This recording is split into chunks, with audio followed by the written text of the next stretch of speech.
Donc moi c'est Benjamin, je suis coach agile chez Concerto, j'accompagne les équipes et les individus. Et en parallèle, je suis aussi formateur chez Concerto. Donc c'est une formation qui permet d'aborder ce qu'on peut attendre d'un ou d'une tech lead pour améliorer la performance d'équipe.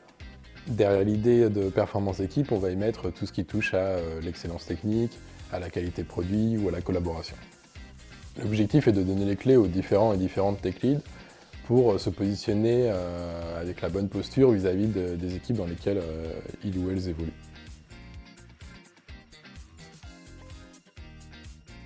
Concerto est une entreprise avec une communauté agile importante et très active.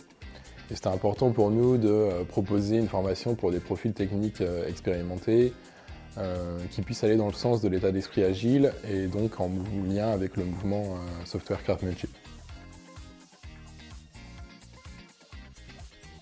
Alors, les sujets abordés sont assez vastes.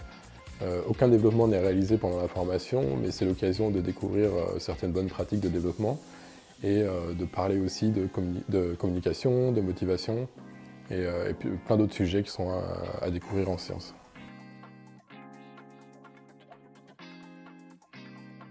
Alors les prérequis, ça va être d'avoir quelques années d'expérience sur des projets informatiques et on va dire aussi quelques expériences un peu variées.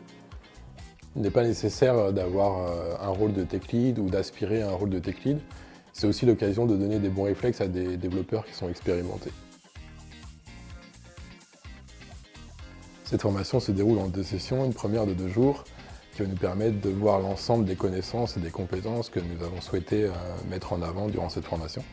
Et une deuxième partie qui aura lieu un mois après et qui va nous permettre d'avoir un peu de recul sur ces pratiques, de les avoir testées et donc de débriefer ensemble et de voir comment avancer par la suite.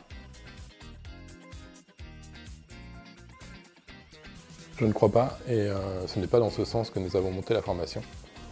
Et je suis intimement convaincu que nous n'avons pas besoin d'être dans la lumière pour mettre de l'huile dans les rouages et permettre à une équipe de travailler plus efficacement ensemble.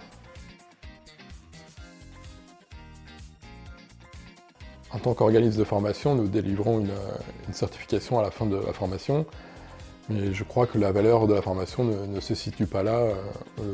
Les retours qu'on a pu avoir, c'est plutôt un changement d'état d'esprit qui a lieu suite à la formation qui est important.